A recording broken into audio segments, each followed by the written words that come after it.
Egypt measured the giants of Canaan and wrote it down in a school notebook. It is not a legend. It is not the Bible. It is an Egyptian bureaucratic document, 1200 BC. The Anastasi I papyrus lists Shasu warriors, 2.5 meters.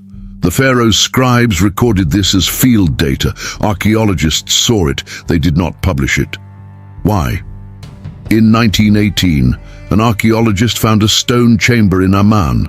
The measurements were identical, centimeter by centimeter, to the iron bed described in the Bible.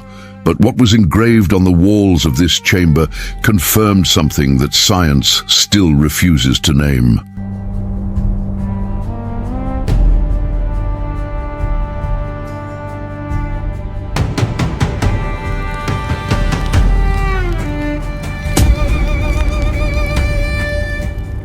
Before naming what was found in that stone chamber in Amman, you need to understand the world where this man existed, because Og was not an isolated character. He was the product of an entire civilization, a civilization that left physical marks on the soil of Bashan that are still there today, which anyone can go see, touch and measure. And these marks are too large to ignore. The setting is the 2nd millennium BC. More specifically, the period between 1400 and 1200 BC, the final phase of the Late Bronze Age. The Middle East at that moment was a chessboard with huge pieces moving at the same time. The Egypt of Ramses II controlled the coastal corridor of the Levant. The Hittite Empire pressed from the north. Between these two political giants, dozens of Canaanite city-states tried to survive by making alliances, paying tributes, and, when necessary, fighting. It is in this context, tense, violent, politically unstable, that Bashan existed.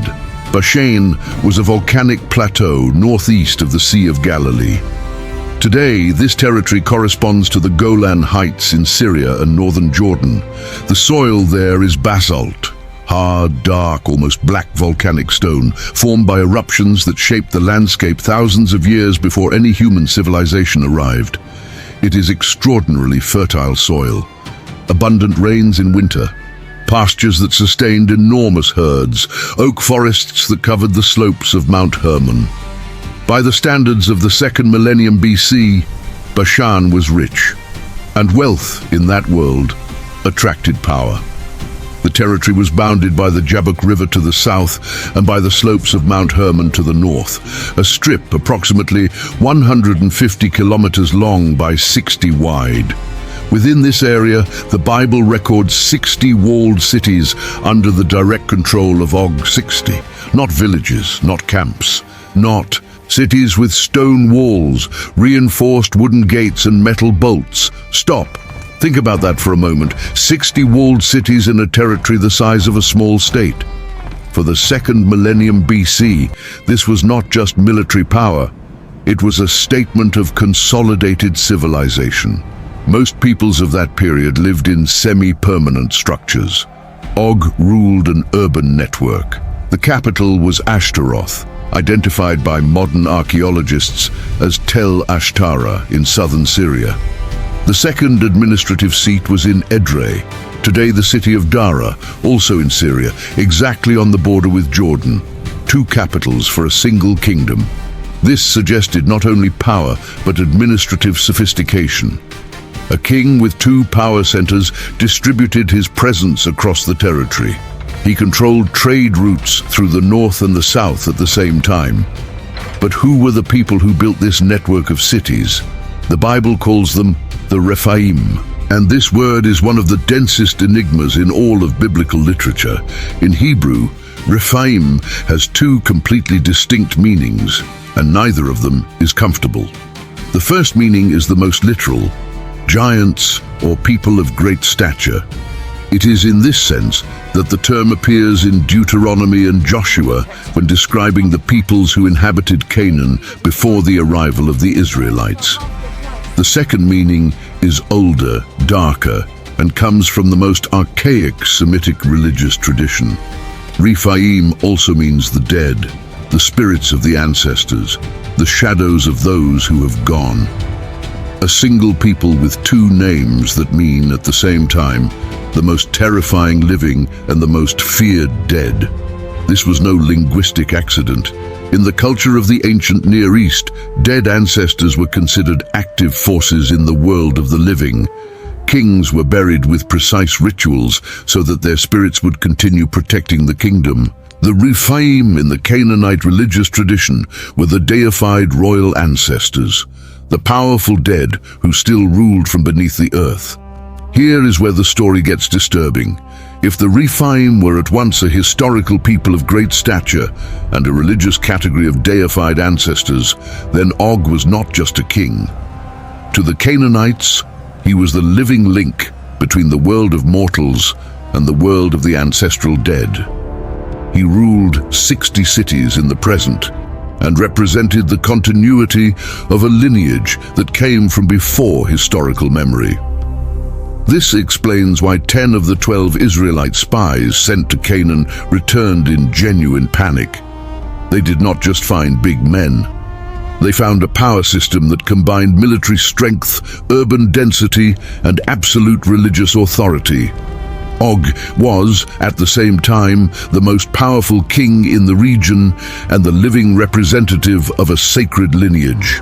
For semi-nomadic tribes who had just spent 40 years in the desert, facing this was not just a battle. It was an existential crisis. The Rephaim that Og ruled were not the first generation of this people in Bashan. Biblical texts mention that the Emim, another name for the giants of Canaan, inhabited this region even before the Moabites arrived. Deuteronomy chapter 2 describes them as a people great and many and tall as the Anakim. This places Og's ancestors in Bashan at least 2 or 3 centuries before the period in which he ruled, and possibly much longer. The question that modern archaeologists have tried to answer is simple and devastating. Is there any physical evidence of this people outside the Bible? The answer is yes, and the scale of this evidence is what no one expected. When Israeli researchers began systematically cataloguing the megalithic monuments of the Bashan and Golan region in the 1970s and 1980s, what they found was not an isolated archaeological site. It was a complete funerary landscape. An entire civilization that had decided to mark its territory not with writing, not with pottery, but with stone. Enormous stone. Stone impossible to move without massive collective organization. The final number catalogued was more than 6,500 megalithic monuments distributed throughout the region. Dolmens, menhirs, cairns, and ring complexes. Dated between the 5th and the 2nd millennium BC. Some erected 2,000 years before Og, others contemporary to his reign, all in the same geographical area that the Bible describes as Rephaim territory, 6,500 monuments. For comparison, the entire Iberian Peninsula, Portugal and Spain combined, has about 7,000 catalogued megalithic monuments, distributed over a territory 30 times larger than Bashan. The concentration of funerary stone in Bashan is unparalleled in the ancient world for an area of this size. And in the geographical center of this concentration is a structure that, when archaeologists measured it for the first time, produced a silence that lasted longer than usual in these professional environments. It had a biblical name, and the questions it raises still have no answer. There is an unwritten rule in biblical archaeology that researchers learn early. Geographical coincidences happen, name coincidences happen, period coincidences happen. But when all three coincide at the same time, same place, same name, same historical period, the word coincidence begins to lose meaning. What was found in the clay tablets of Ugarit is exactly this type of convergence. And the problem is that it appeared in a place where no one expected to find it. Ugarit was a Canaanite city-state in northern Syria on the Mediterranean coast. Today, the archaeological site of Ras Shamra, a few kilometers from the city of Latakia. In 1929, a French archaeological mission began excavating the site and found an entire archive of clay tablets covered in cuneiform writing in a language that was not Akkadian, not Sumerian. It was a completely new Semitic language named Ugaritic. It took years to decipher. When researchers managed to read the tablets, what they found was the most complete religious corpus of the Canaanite civilization ever discovered. Creation myths, funerary rituals, hymns to deities, and a specific category of texts that described the Rephaim, the deified ancestors, participating in ritual banquets with the gods.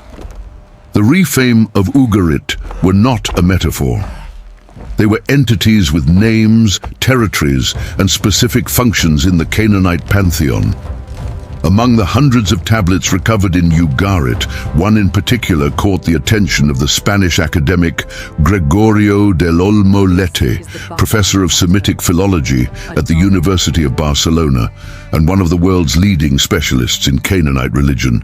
The tablet, catalogued as KTU 1.108, contains a ritual hymn that begins with a direct invocation. The established academic translation reads as follows: "May Rapiu, king of eternity, drink wine, the god enthroned in Ashtarat, the god who rules in Edrei." Read that again carefully. Ashtarat, Edrei. These are exactly the two capitals of the kingdom of Og mentioned in the Bible, not generic cities of the Levant. These two specific cities, in this specific combination, attributed to a deity named Rapiu, who rules as eternal king. Del Olmolete spent years analyzing this correspondence. His conclusion, published in studies that became an obligatory reference in the field, was direct. Rapiu, the Ugaritic god-king enthroned in Ashtarat and Edrei, is the mythological equivalent of Og, king of Bashan. The biblical character and the Canaanite divinity inhabit the same territory, answer for the same type of authority, king and deified ancestor at the same time, and are associated with the same two cities in a tiny geographical corpus. Academia considers this one of the most solid extra-biblical connections in all of Old Testament archaeology. But what does this mean exactly? It means that Og was not just a local king whom the Israelites defeated in a battle and recorded in their sacred texts. He was a figure of such magnitude that the Canaanites, a people with their own religion, their own gods, their own cosmology completely distinct from Judaism, incorporated him into their pantheon as a deity. This did not happen with just any king. In the world of the ancient Near East, the deification of a historical character required that his existence be real, verifiable, and powerful enough to justify the cult. Egyptian kings were deified. Mesopotamian kings like Gilgamesh, whose historical existence is archaeologically confirmed, were transformed into mythical figures. But in all these cases, the starting point was a real human being who had done something on a scale impossible to ignore. Rapiu of Ugarit, Og of Bashan, was that type of character, and here is the detail that most people have never read. The name Rapiu in Ugaritic is the exact root of the Hebrew word Rephaim. It is not a similar root. It is the same Semitic root with natural phonological variation between the two languages. The type of evolution that linguists expect when a word migrates between peoples who speak related languages. Rapiu is the singular. Rephaim is the plural. A single deified Rapiu, a collectivity of Rephaim, his ancestors, his people, his lineage. Og was not just a member of the Rephaim. Linguistically and theologically, he was the personalized version of the very concept that defined the entire group. Del Olmolete argues that the cult of Rapiu in Ugarit likely spread throughout the Canaanite region. that Ashtarat and Edrei were not just administrative capitals, but cult centers where rituals in honor of this ancestor king were practiced regularly. This would explain why Og controlled 60 cities, not only by military power, but because he was the living guardian of a religious tradition that legitimized the territorial control of that entire region. Can you imagine what this meant for the monotheistic Israelites who had to confront him? Leave in the comments what you think about this. For them, defeating Og was not just a battle for land. It was a theological statement, the proof that their God was more powerful than the ancestor king whom the Canaanites venerated as eternal. The Battle of Edrei, narrated in Deuteronomy chapter 3, is described with a brevity that is disturbing for an event of such magnitude. Moses advances. God says, "Fear him not, for I have delivered him into thy hand." Og comes out with his entire army, and he is defeated. No details of the fight, no description of the actual battle. As if the sacred text did not need, or did not want, to elaborate on what happened in that confrontation. What biblical scholars observe is that Og's defeat receives disproportionate attention in later texts. Psalms chapter 135 verse 11 lists Og among the great enemies defeated by God. Psalms 136 does the same. Nehemiah 9 mentions the victory over Og as one of the fundamental events of the history of Israel. For a king of a relatively small region, the frequency with which his name appears as a symbol of divine victory is extraordinary. The most coherent explanation is simple. For the Israelites, Og represented the obstacle that seemed insurmountable, the king the spies feared, the last of the Rephaim. To beat Og was to beat the impossible, and that is why his name continued to be invoked as proof of divine power for centuries. But there was something more, something that no biblical text explains directly, and that archaeology only began to illuminate in the 20th century. If Og was a deity for the Canaanites of Ugarit, and the tablet KTU 1.108 is clear on that, then the cult to him did not die with his supposed defeat in Edrei. Divinities do not die with the death of their mortal representatives. The cult continues, the rituals persist, and the memory of Rapu, eternal king of Ashtarat and Edrei, survived for generations in cultures that never opened a biblical text. 700 years after the Battle of Edrei, a Phoenician inscription still called this character the powerful Og. 700 years. To put it in perspective, 700 years back from the moment you watch this video takes us to the beginning of the 14th century. A historical character being mentioned with an epithet of power in a religious inscription 700 years after his death is not a vague oral tradition. It is an active, deliberate cult, passed from generation to generation by peoples who had their own interests in keeping that memory alive. This does not happen with fictional characters. But while academics debated clay tablets and Semitic roots in university libraries, something completely different was happening on the soil of Bashan, something that did not need linguistic deciphering, something that anyone could see with their own eyes if they knew where to look. And in 1968, a reconnaissance flight over the Golan Heights captured an aerial image that made Israeli archaeologists stop what they were doing and look at the map again. In the center of the Bashan Plateau, in an arid region of dark volcanic rock, there was a structure that should not have been there. The British Museum in London keeps thousands of artifacts from the ancient world. Most people walk past them without stopping. Vases, statues, wall fragments. But in one of the rooms dedicated to ancient Egypt, there is a document that, if you knew what you were reading, would make you stop in the middle of the hallway. The Anastasi I Papyrus, dated to the 13th century BC, the period of the reign of Ramses II. It is not a religious text. It is not a prophecy. It is not a battle account. It is a school exercise. a document produced to train scribes of the Egyptian state, full of practical situations that an imperial official might face in the field. How to calculate rations for troops, how to measure terrain, how to report military information to the pharaoh. And in a certain section, the document describes warriors of a Levantine tribe called Shasu.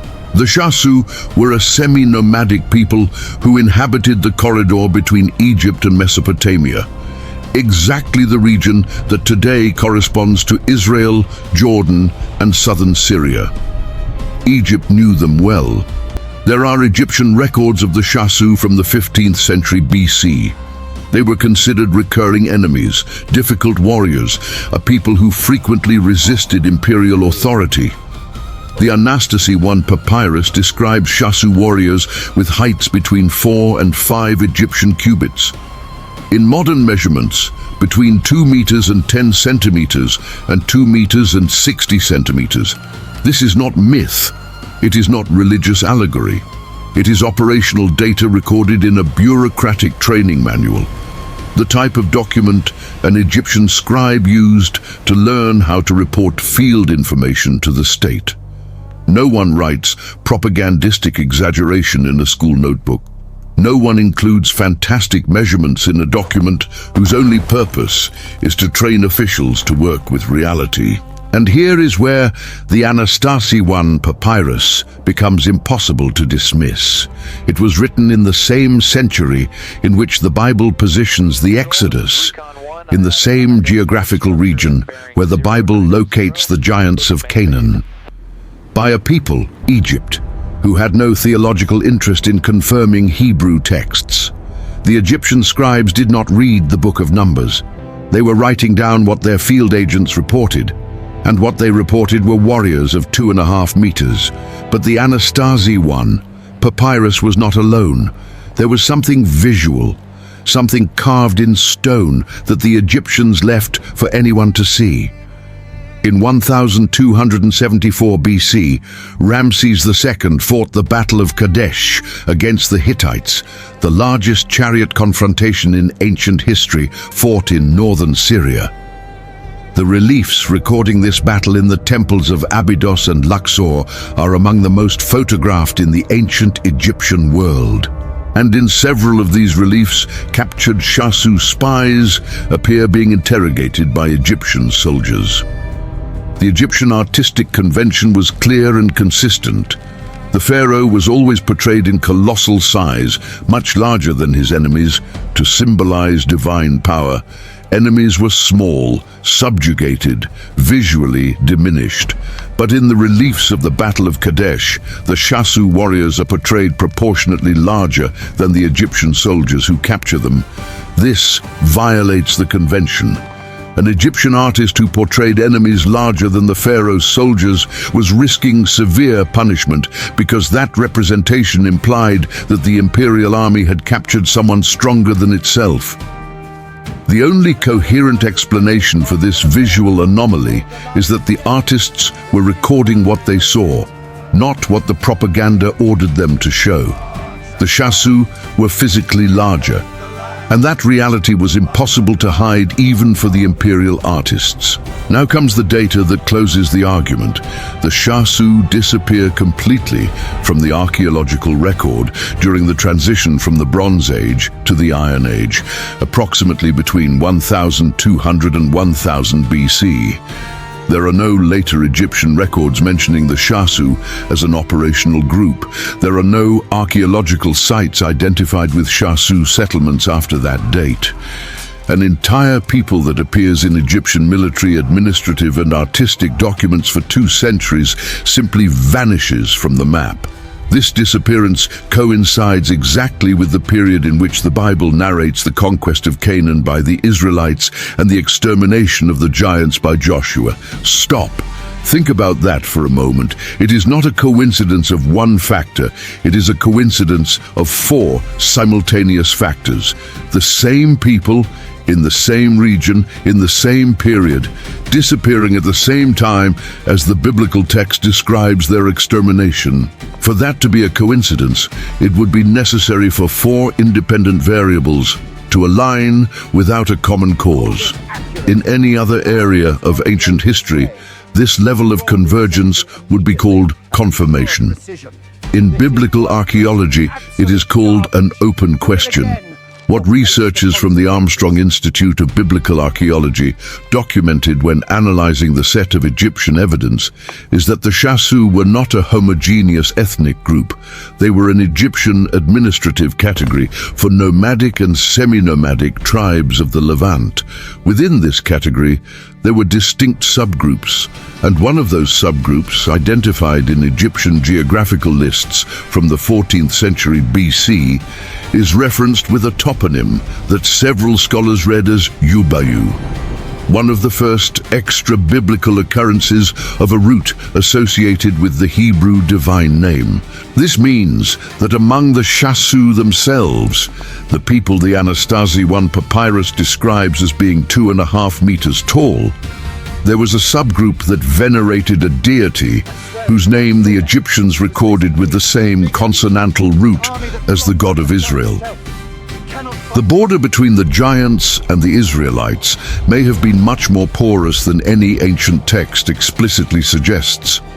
And if the Shasu of great stature and the ancestors of Israel shared territory, period, and possibly even religious elements, then what the Israelite spies saw in Canaan was not a completely foreign people. It was a distorted mirror of themselves. In archaeology, silence is also evidence. When a people that appears repeatedly in military, administrative, and artistic documents of one of the most bureaucratic civilizations in ancient history simply stops being mentioned, that is not oversight. Egyptian archives were meticulous. Ramses III, in the 12th century BC, catalogued every people he faced, every battle he fought, every tribe he subdued. The Shasu appear in that documentation up to a certain point. After that, nothing. The cut happens between 1200 and 1050 BC. This interval of 150 years corresponds to the Bronze Age collapse, one of the most devastating and still partially unexplained events in ancient history. Between 1200 and 1150 BC, practically all the great civilizations of the Eastern Mediterranean entered simultaneous collapse. The Hittite Empire disappeared. The Mycenaean cities of Greece were abandoned. Ugarit, the same city whose tablets mention Rapu in Ashtaroth and Edrei, was destroyed around 1200 BC and was never rebuilt. Egypt survived but shrank dramatically, and the cities of Canaan, one by one, show destruction layers dated to that same period.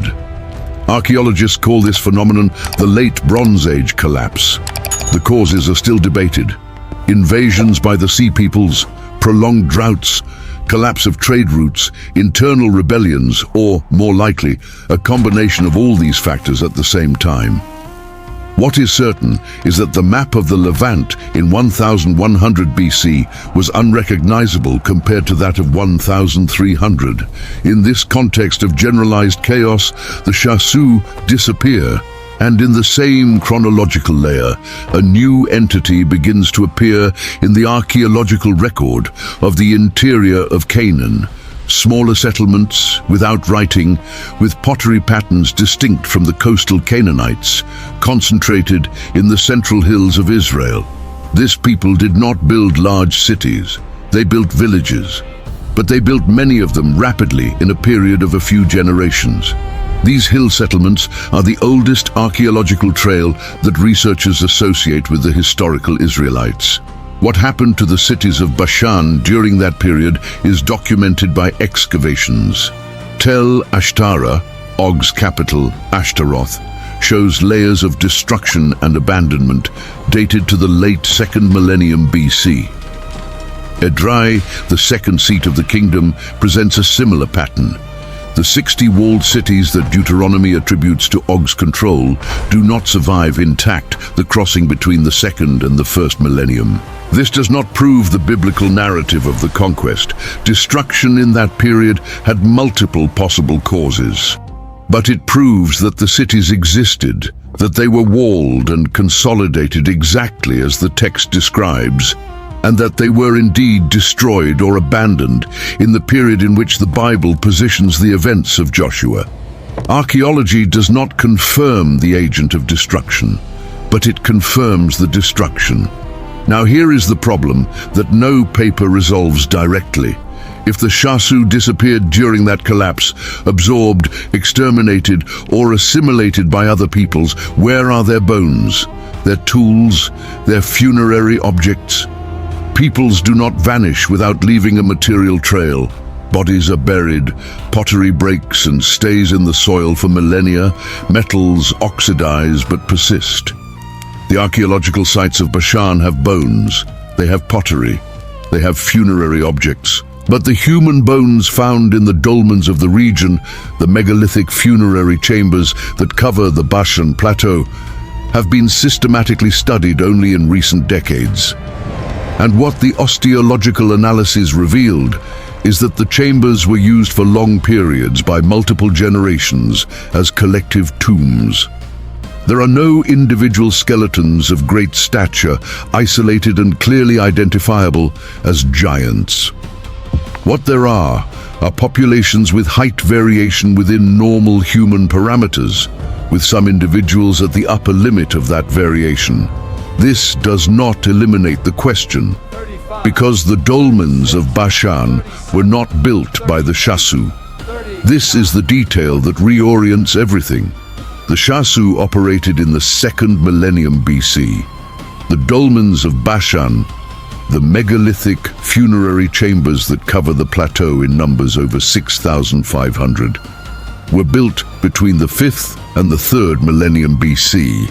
Some of them are over 5,000 years old. They were erected 2,000 years before the Shasu existed as an identifiable group in Egyptian records. 2,000 years before Og ruled his 60 cities. Whoever built those chambers has no name in the historical records of any known civilization. They left no writing. They did not leave enough pottery to identify a clearly distinct culture. They left stone, enormous amounts of stone moved, raised and positioned with precision in funerary chambers that crossed 5 millennia intact. And in the geographical center of all this concentration, erected around 3,500 BC, therefore 2,000 years before Og, 1,500 years before the Shasu, and 4,000 years before any modern archaeologist reached the site, exists a structure that changes the scale of the problem completely. When Israeli researchers calculated how much material had been moved to build it, the number that appeared in the reports made some of them reread the count. 40,000 tons of volcanic basalt, erected without metal, without the wheel, without a proven beast of burden for this type of work, by a civilization that left its name nowhere. In 1968, during a military reconnaissance flight over the Golan Heights recently captured by Israel in the Six-Day War, an aerial photographer recorded something on the ground that was on no map. A series of concentric stone rings, visible only from above, in the middle of the basalt plateau. From the ground, the structure dissolved into the landscape, stones in a field of stones. From the air, the geometry was unmistakable. Someone had built that with precise intent. The Israeli archaeologists who reached the site in the following weeks found a complex of 4 concentric basalt rings with a diameter of 520 feet, approximately 160 meters. In the center, a funerary chamber. Around it, stone walls with an original estimated height between 2 and 3 meters, partially collapsed by time, but still imposing in scale. The local Arabic name was Rujm el-Hiri, stone heap of the wildcat. The biblical Hebrew name for the region was Gilgal Rephaim, the circle of the Rephaim. The name was already in the sacred text. No one had connected the two until that moment. Moshe Kochavi, an archaeologist from Tel Aviv University, conducted the first systematic excavations of the site in the 1980s, along with Jonathan Mizrachi. What they found in the deepest layers established the dating. The structure had been erected around 3,500 BC. This places it in the late Chalcolithic period, the transition between the Stone Age and the Bronze Age. For context, the pyramids of Giza were built around 2,500 BC. Gilgal Rephaim is 1,000 years older than the pyramids. Stonehenge, in England, began to be erected around 3000 BC, therefore contemporary to Gilgal, but built with approximately 4,500 tons of stone. Gilgal Rephaim used 40,000 tons, 9 times the weight of Stonehenge. Built by a civilization with no known name, no identified writing, and no record in any historical archive of any contemporary culture.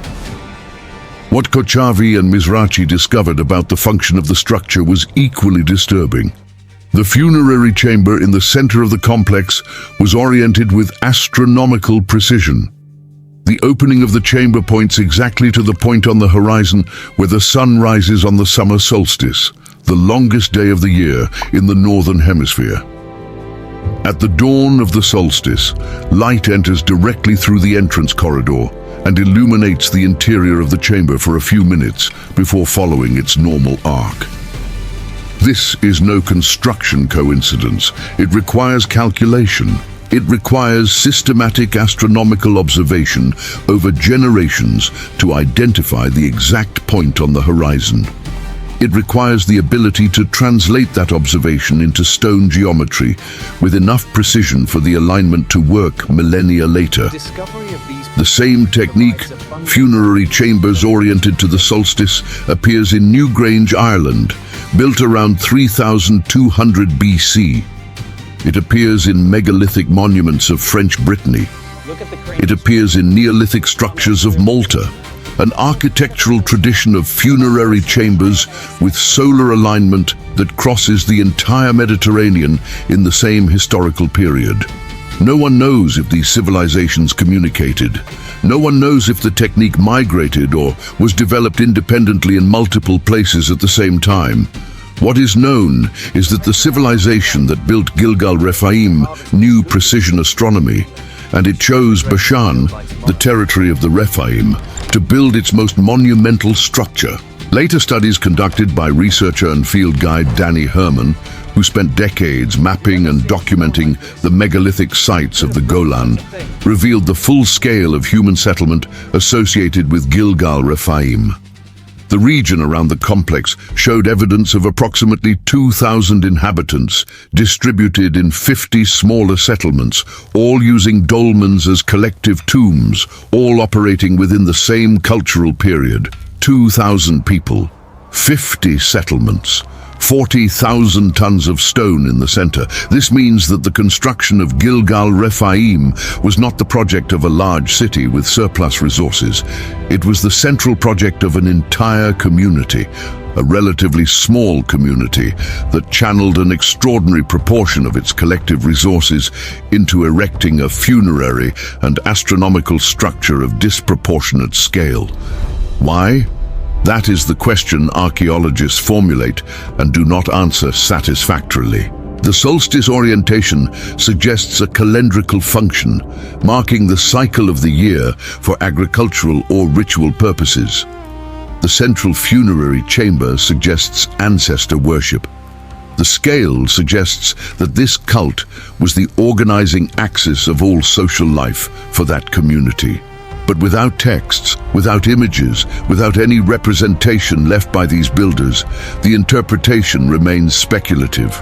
What is not speculative is the name that biblical tradition gave to this region, Gilgal Rephaim, the Circle of the Rephaim, a structure built 2,000 years before Og in a territory that sacred texts associate with his people, carrying the collective name of the giants of Canaan. Here is where the story gets disturbing. The builders of Gilgal Rephaim and Og, king of Bashan, are separated by 2,000 years. No archaeologist claims that Og built Gilgal. But the tradition that named that structure after the Rephaim suggests that when Og ruled Bashan in the 2nd millennium BC, the stone complex on the plateau was already old enough to have become part of the mythical identity of the people who inhabited that land. Og's Rephaim were heirs to a tradition that came from before historical memory, a tradition of stone, of ancestors, of funerary chambers oriented to the sky. And that tradition left more than 6,500 monuments scattered across the plateau. If you open a satellite map of the Golan Heights and northern Jordan and know what to look for, what you will see is disconcerting. The Bashan plateau is covered in structures, not hundreds, thousands. Stone chambers scattered over the dark volcanic soil like dots on an infection map, each marking a burial, each representing a collective decision to move tons of basalt to honor the dead. The archaeologists who conducted the systematic survey of the region catalogued more than 6,500 megalithic monuments distributed across this territory. Dolmens, funerary chambers formed by vertical stones supporting a horizontal slab. Menhirs, single stones erected vertically, with no clear funerary function, possibly territorial or ritual markers. Cairns, smaller stone mounds over burials, and Gilgal Rephaim in the center, larger than everything around it by a margin that has no proportional explanation. 6,500 monuments in a territory the size of a small state. For this number to make sense, one must compare. French Brittany, the region of France with the highest concentration of megaliths in the Western world, has approximately 3,000 catalogued structures distributed over a territory 20 times larger than Bashan. Ireland, with its famous Neolithic monuments, has about 1,200 catalogued structures.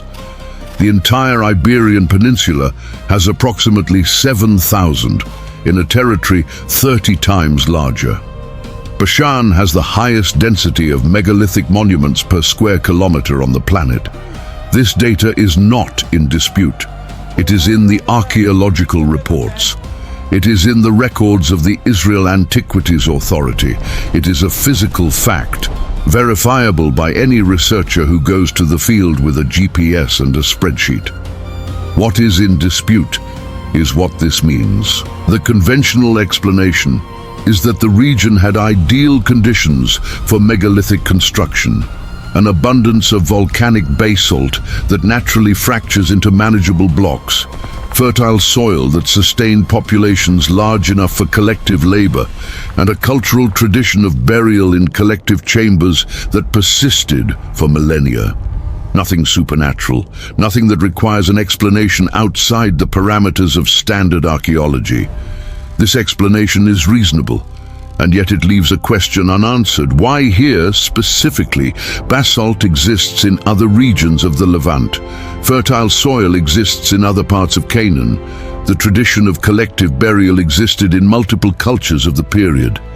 But the extraordinary concentration happened in Bashan, and in only one other place in all of Israeli territory: Hebron.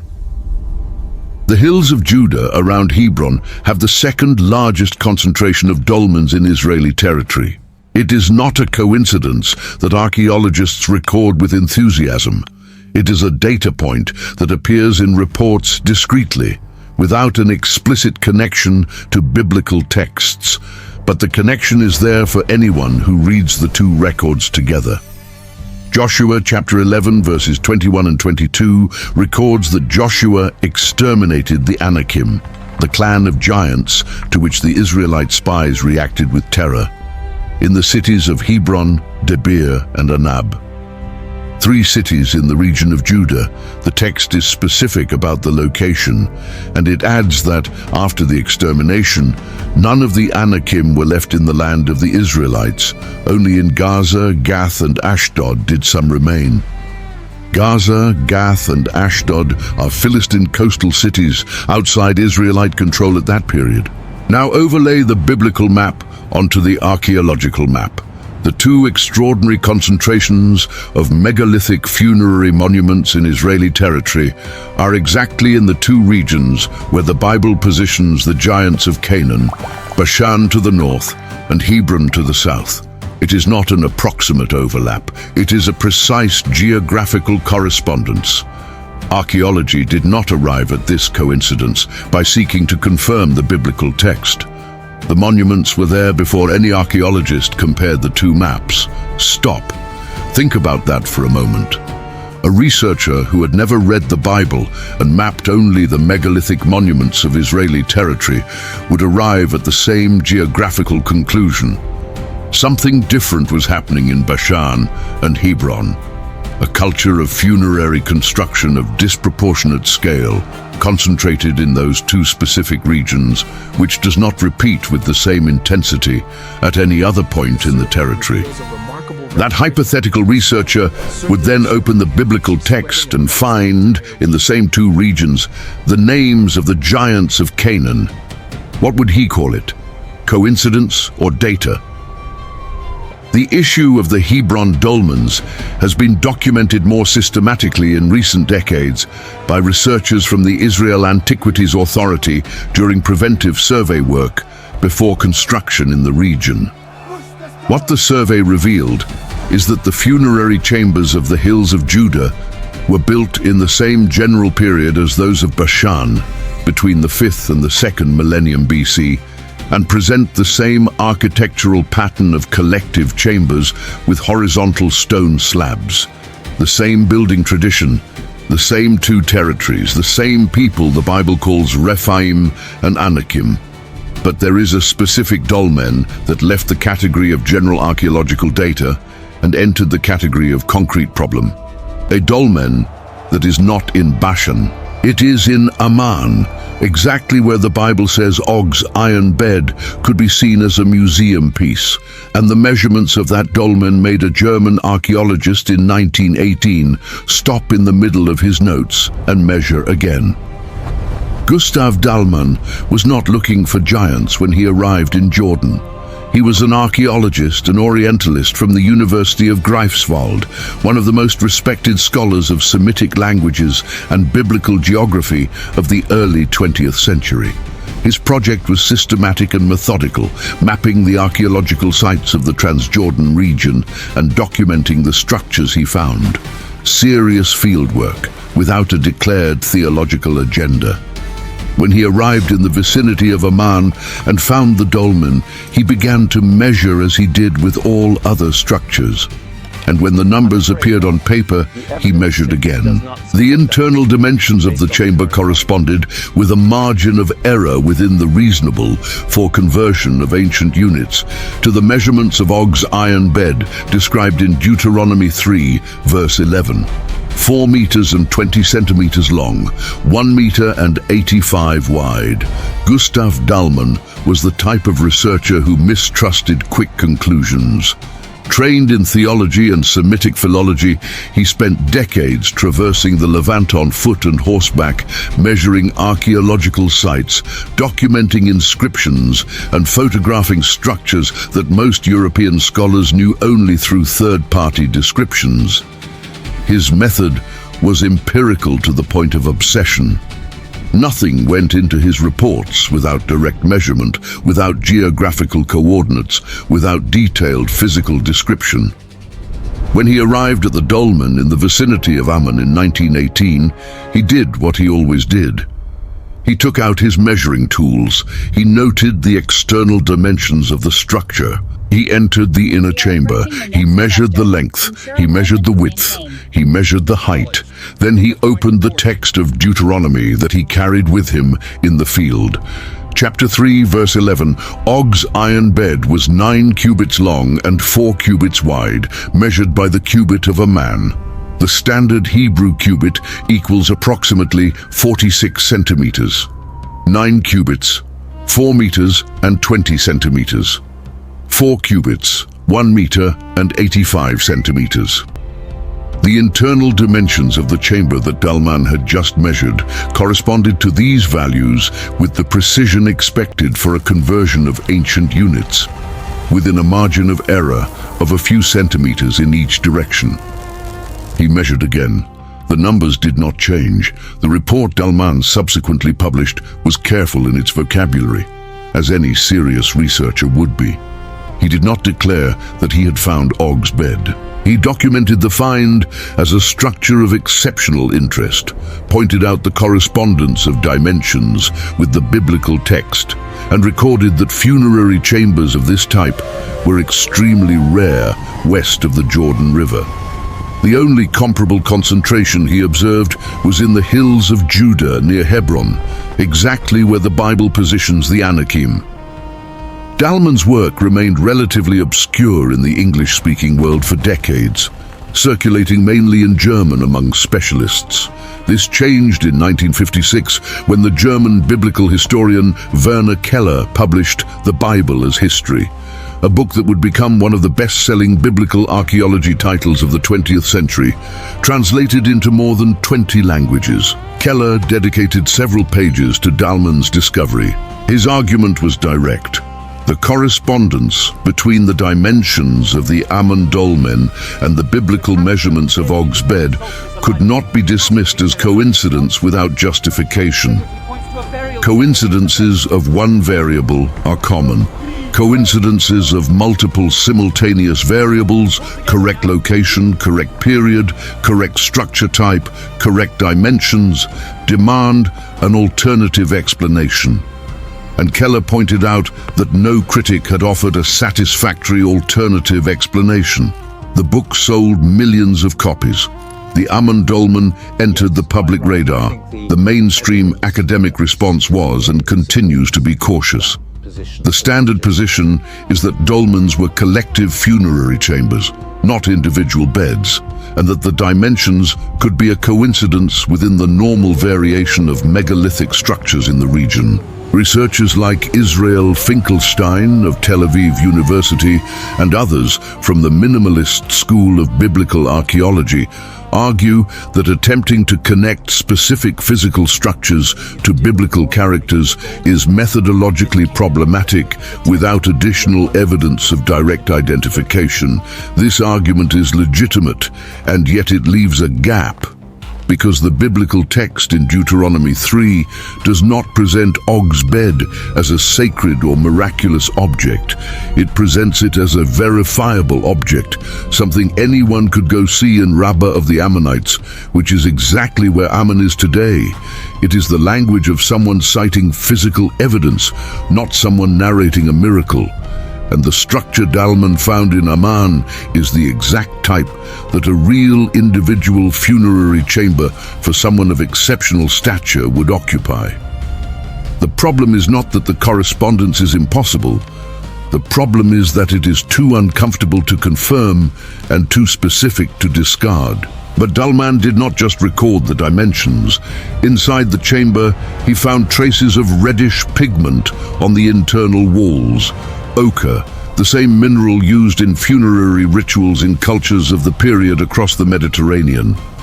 The presence of ochre in megalithic chambers is consistent with intentional high-status burial, the type of ritual reserved for figures of exceptional authority, not for common collective burials.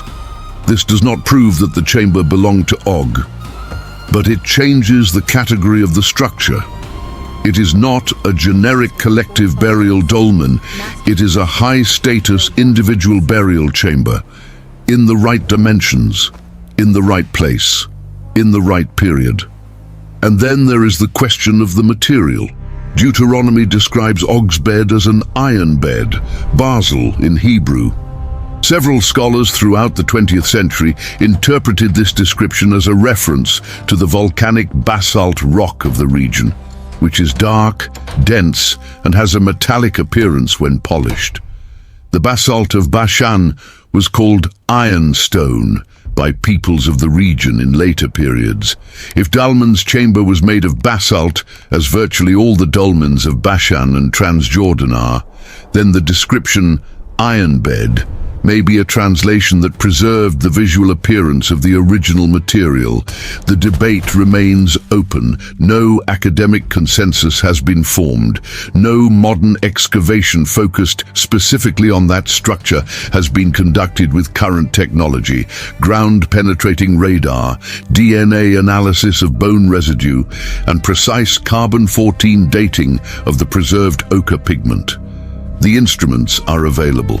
The academic will to apply them in this specific context, for reasons that combine methodological caution with something that looks like institutional discomfort, has not yet produced published results. And here is the data point that no one can explain through the logic of isolated coincidence. The Amman dolmen is not the only evidence of Og outside the Bible. It is only the physical evidence. There is linguistic evidence in Ugarit, the KTU 1.108 tablet with Rapyu in Ashtarat and Edrei. There is anthropometric evidence in the Anastasi I Papyrus with the 2.5-meter Shasu warriors. And there is a fourth piece of evidence that comes from a completely unexpected direction, from a people who were not Israelites, were not Egyptians, and were not Canaanites. A Phoenician inscription, dated to 500 BC, 700 years after the Battle of Edrei. In archaeology, one source is a datum. Two independent sources are a coincidence that deserves attention. 3 independent sources are a pattern. 4 independent sources produced by distinct peoples in distinct languages, without contact between them, all pointing to the same man in the same place in the same historical period, that has another name. That is evidence. The 4th source appeared in a Phoenician inscription dated to approximately 500 BC. The Phoenicians were the seafaring trading people of the Mediterranean, the builders of Carthage, the inventors of the alphabet that the Western world still uses today, the navigators who reached Britain and possibly the Americas centuries before any other documented civilization. They had no theological interest in Hebrew texts. They had no political reason to confirm Israelite narratives. And they had no way to consult the Ugarit clay tablets, which had been destroyed 700 years earlier. And yet, in a religious Phoenician inscription from the 5th century BC, the name Og appears, with the epithet, the mighty Og, 700 years after the Battle of Edrei, in a culture that was not his, in a context that was not biblical. What the persistence of this name for 700 years in non-Israelite cultures demonstrates is something that archaeology rarely manages to prove about characters from the 2nd millennium BC.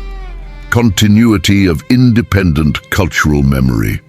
When a name survives 700 years in the religious tradition of a people who have no political or theological reason to preserve it, that name belongs to someone who was real enough to leave a lasting impression on multiple cultures at once.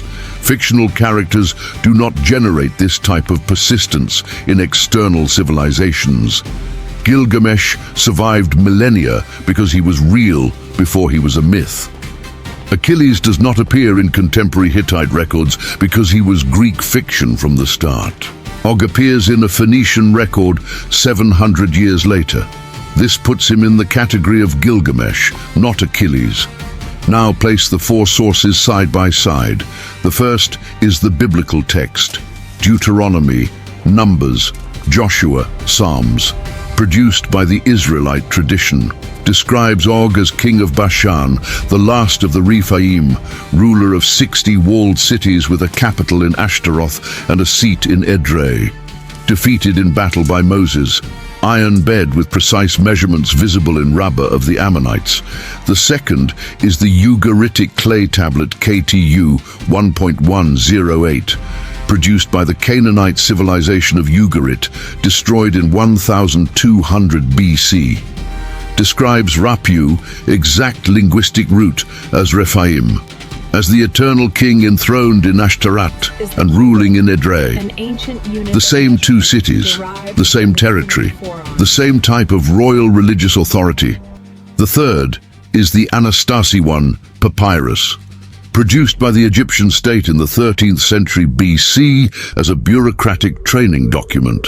Describes Shasu warriors in the same geographical region, with heights between 2 meters and 10 centimeters and 2 meters and 60 centimeters. It is not a religious text. It is an operational report. The fourth is the Phoenician inscription from 500 BC, produced by a Mediterranean trading people without an Israelite or Canaanite theological agenda.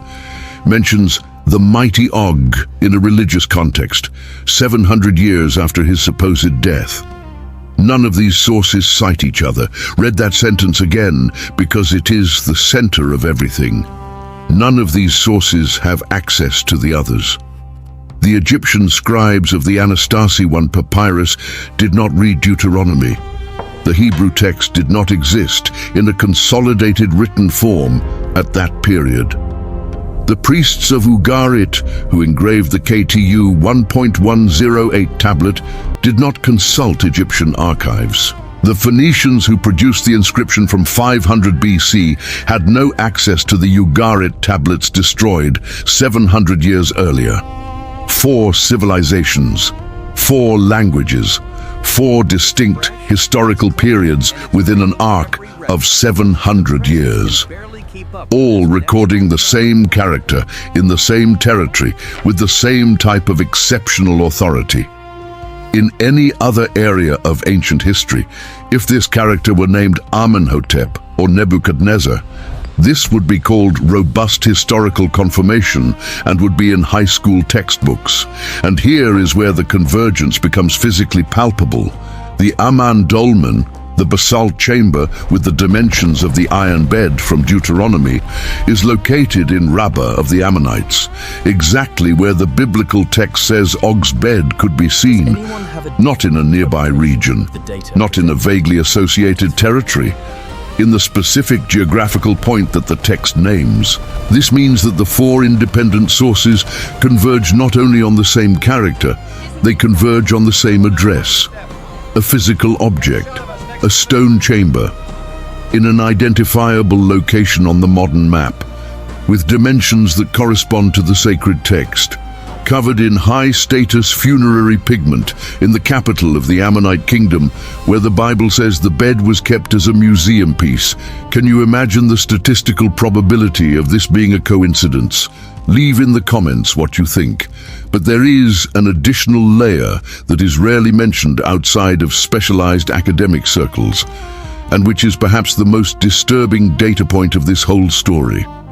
The British researcher John Day, professor of Old Testament at the University of Oxford, analyzed in depth the relationship between the biblical Rephaim and the Ugaritic Rephaim. His conclusion was that the word Rephaim in biblical texts deliberately carries 2 layers of meaning: living giants and spirits of the dead. Because for the Israelites, defeating the Rephaim was not just a military conquest, it was a cosmological statement.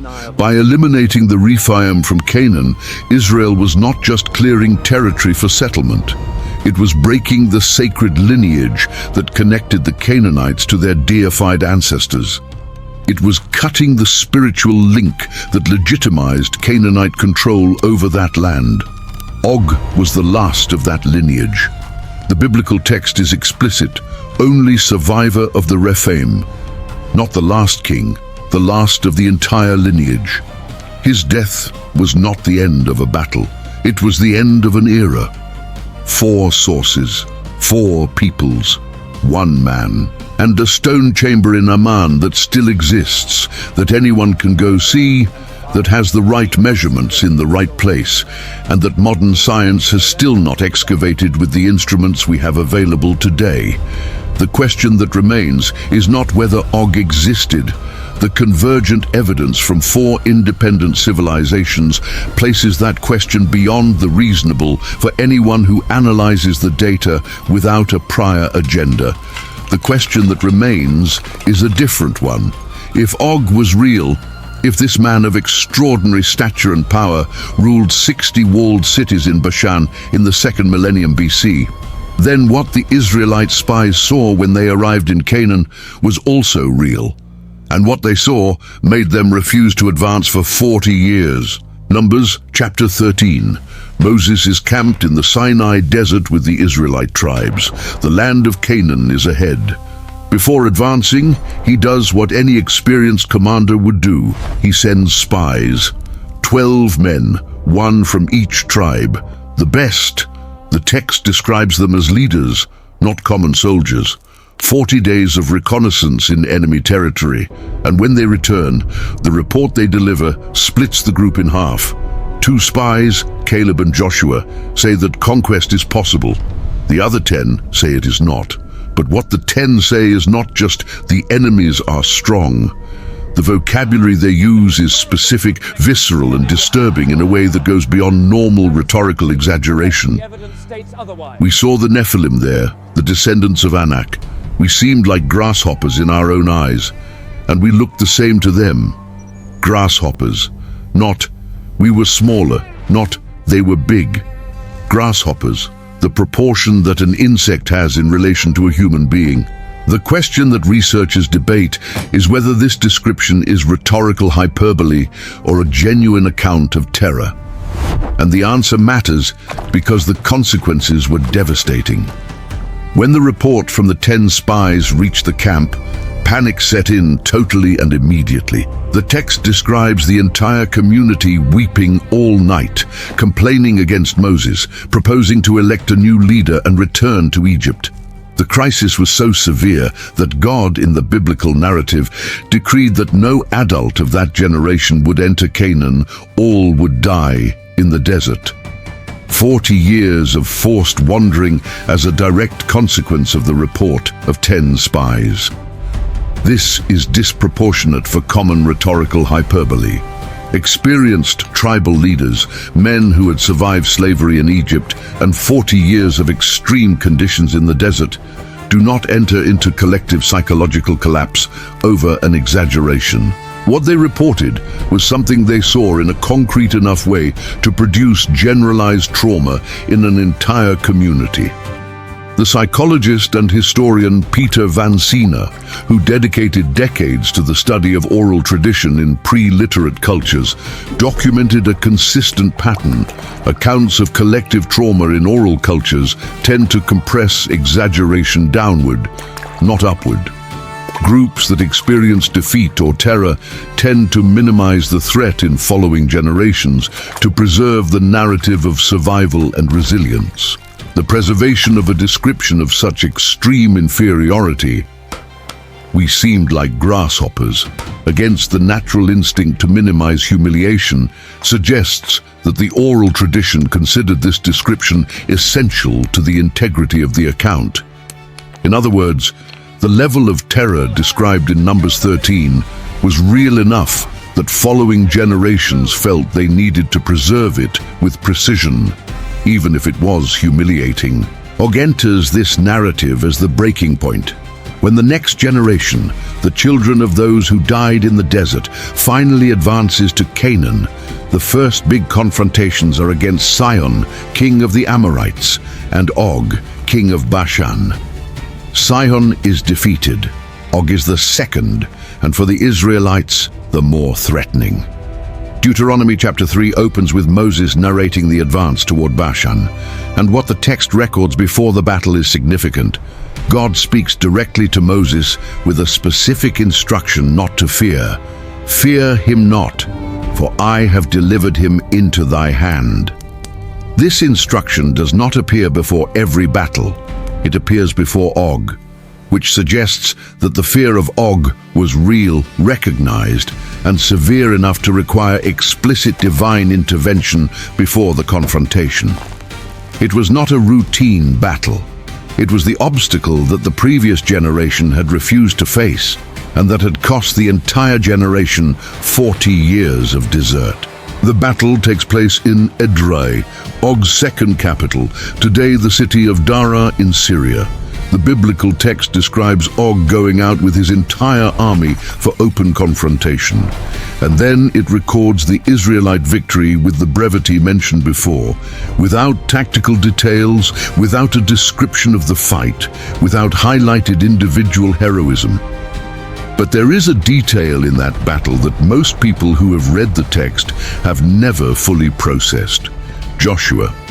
The same Joshua who was one of the two spies who recommended advancing 40 years earlier was present at Edrei. He was the designated successor of Moses, the military commander who would carry out the conquest of Canaan. And Deuteronomy chapter 3 verse 21 records that Moses said specifically to Joshua after Og's defeat, "Your own eyes have seen all that the Lord your God has done to these two kings. The Lord will do the same to all the kingdoms you are about to pass through." Moses used the victory over Og as a proof of concept for Joshua, not as a generic victory, as a specific argument, as if saying, "You saw the hardest thing be defeated. The rest is a consequence." Og was the maximum of the perceived threat scale, the ceiling of what seemed impossible, and his defeat functioned psychologically as proof that the impossible was conquerable, which unlocked Joshua's entire subsequent campaign in Canaan. Without the defeat of Og in Edrei, there is no Joshua in Jericho. Without Jericho, no conquest of Canaan. Without the conquest of Canaan, there is no Israel as a geopolitical entity in the Levant. Without Israel in the Levant, Judaism does not consolidate as a territorial religious tradition. And without territorial Judaism, Christianity and Islam, both born directly from that tradition, do not exist in the form we know. One man, one battle, in Edrei, in the 2nd millennium BC. The historical weight of this event, if the archaeological and textual data we have examined throughout this documentary are taken together, is structural to the religious history of half of humanity.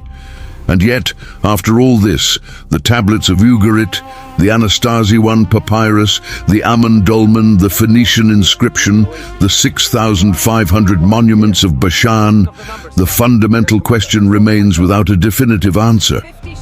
What was, after all, a Rephaim, historical giant, deified ancestor, a people of genetically distinct stature, collective memory of a previous megalithic civilization, or all these things at once, overlaid in layers that 3,000 years of oral, religious and archaeological tradition have not yet managed to completely separate?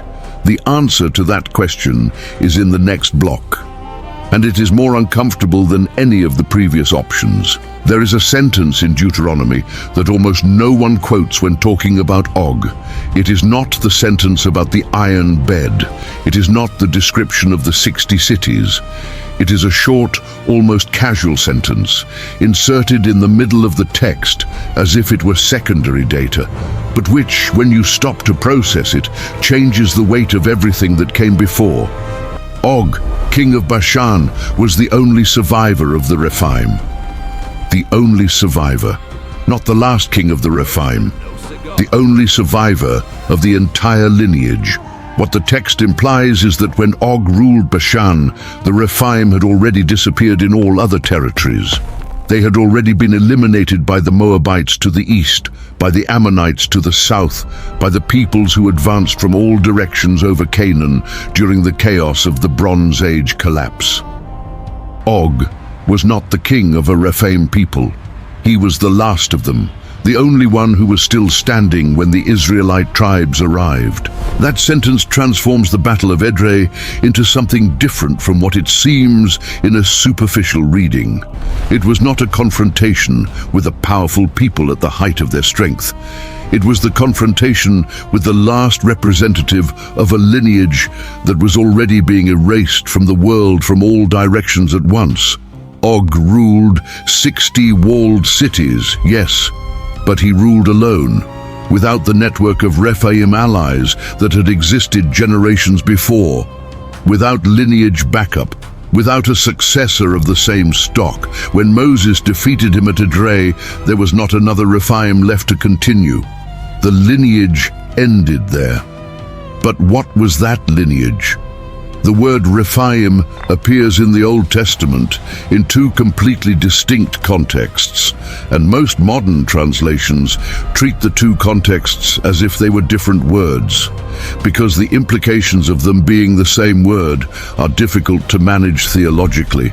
In the first context, Deuteronomy, Joshua, Numbers, the Rephaim are the living giants of Canaan, people of great stature, a historical people with territory, cities, and identifiable kings. In the second context, Job, Psalms, Proverbs, Isaiah, the Rephaim are the dead, the shadows in Sheol, the Hebrew underworld. Isaiah chapter 26 verse 14 uses the word directly. The dead will not live again, the Rephaim will not rise. In Proverbs chapter 2 verse 18, the house of the adulterous woman leads down to death, and her paths lead to the Rephaim. Living giants, spirits of the dead, the same Hebrew word for both things.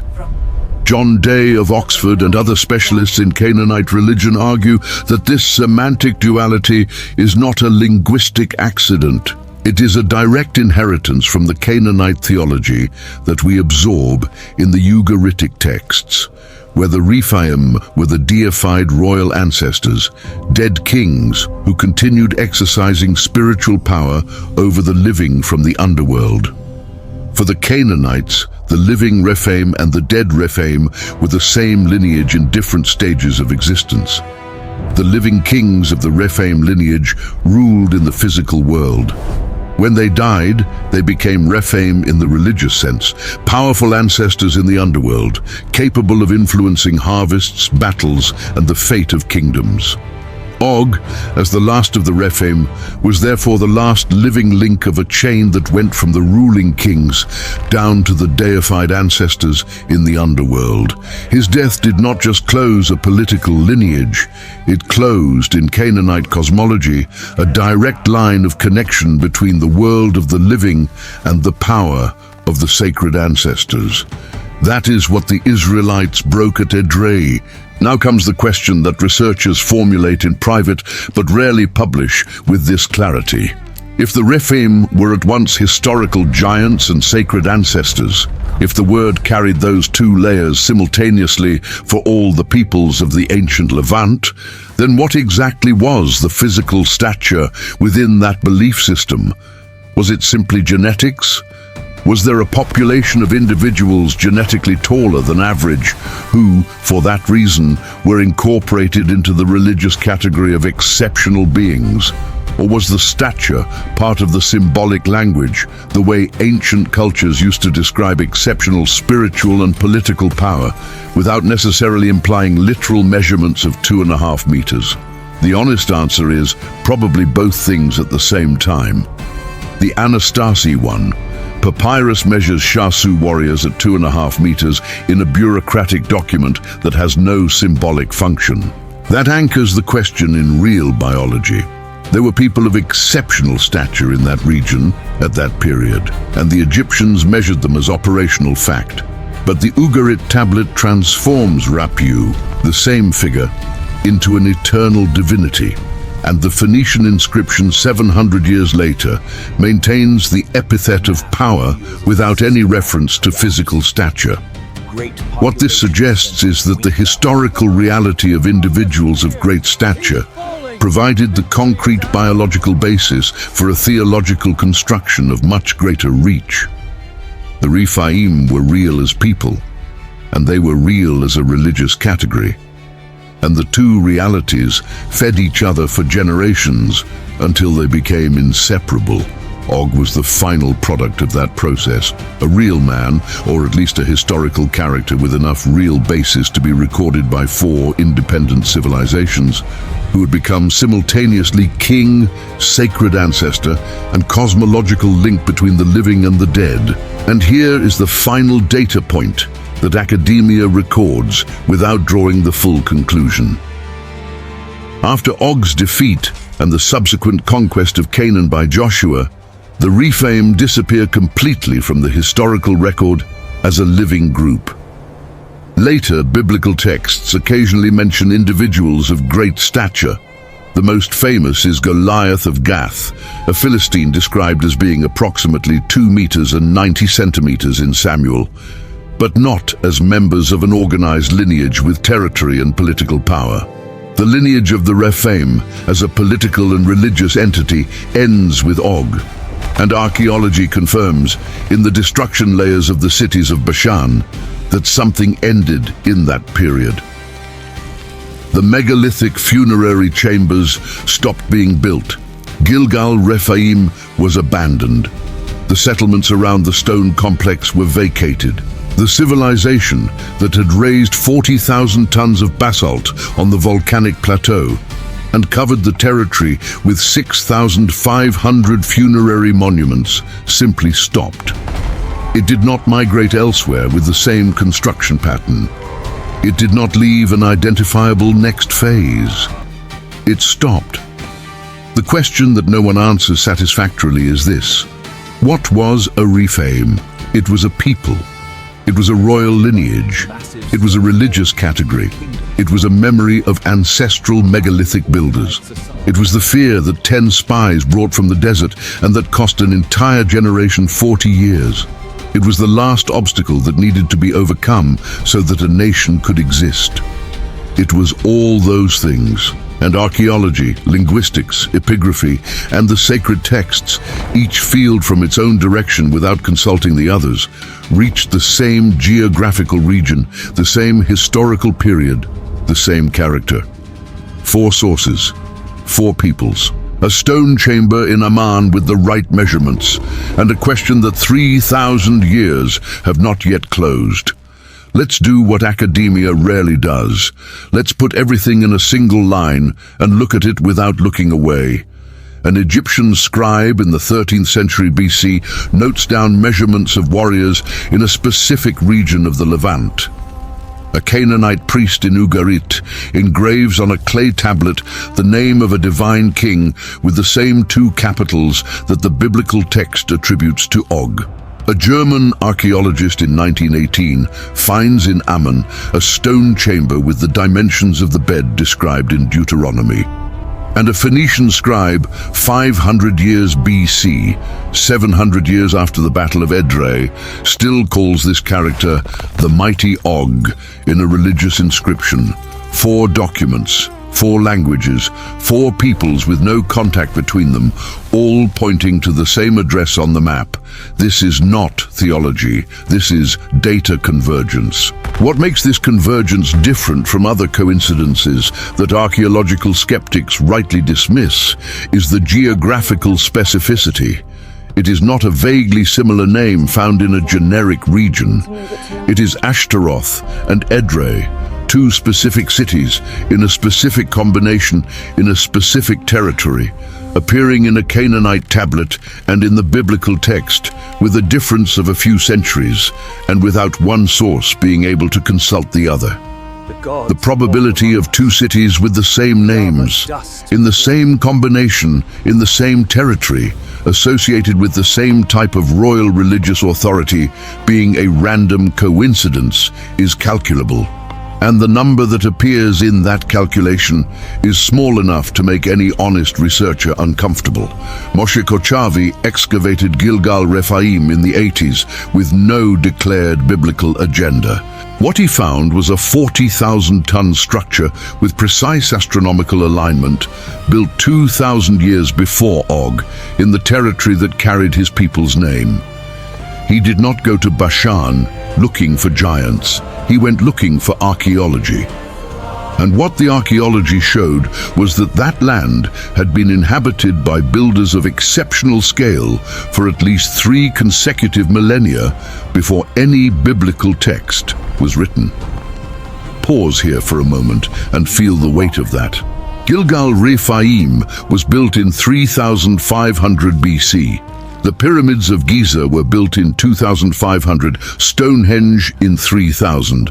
All these structures are considered landmarks of ancient human capability, studied, funded, excavated, visited by millions of people a year. Gilgal Rephaim is 9 times heavier than Stonehenge. It is on a remote volcanic plateau in the Golan. It has astronomical alignment to the summer solstice.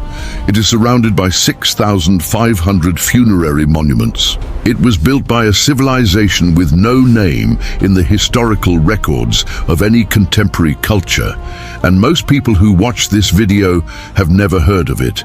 This is not because the evidence is weak.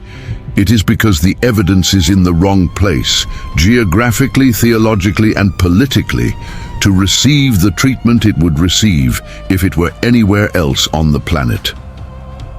The stone chamber that Gustav Dalman measured in 1918 is still in Amman. Modern Jordan is built upon the ruins of Rabbah of the Ammonites, the city where Deuteronomy said Og's bed could be seen. The structure exists, the measurements exist, the ochre pigment Dalman recorded on the walls exists. What does not exist yet is a modern excavation of that specific structure with ground-penetrating radar, DNA analysis of bone residue, and precise carbon-14 dating of the preserved organic material. The instruments are available. The technology has existed since the 1990s. That excavation has not been done. When researchers are asked why, the answers vary. Archaeological jurisdiction issues, political sensitivity of the region, funding priorities. All the answers are plausible individually. Together, they produce a silence that has lasted over 100 years since Dalman took his measurements. And here is the fact that closes the argument in a way that has no easy answer. In archaeology, structures with specific textual correspondence, precise geographical location, and physical evidence of high-status ritual use are normally considered priorities for detailed excavation. This chamber has all three things, and it still waits. For those who believe in the Bible, what this documentary presented is confirmation, not of every detail, not of every measurement, but of something more fundamental. That the sacred texts were written by people who lived in real places, who encountered real peoples, who felt real fear in the face of things that were real enough to be recorded by their enemies as well. The faith that is built only on what cannot be verified is fragile in a specific way. It collapses when verification arrives and does not confirm. The faith that survives contact with archaeological evidence, with the Egyptian papyrus, with the Canaanite tablet, with the stone chamber in Amman. That faith has a different quality. It was tested by reality and stood tall. The 10 spies who returned, terrified from Canaan, were not lying. They were not exaggerating out of cowardice. They saw something that surpassed them in a way their brains could not process as winnable. And the tradition that preserved that humiliation for 3,000 years, instead of erasing it as any purely propagandistic narrative would, was honest about the human cost of facing the impossible. This has weight independent of any theological position. For those who do not believe in the Bible, what this documentary presented is a genuine historical problem that still has no satisfactory solution.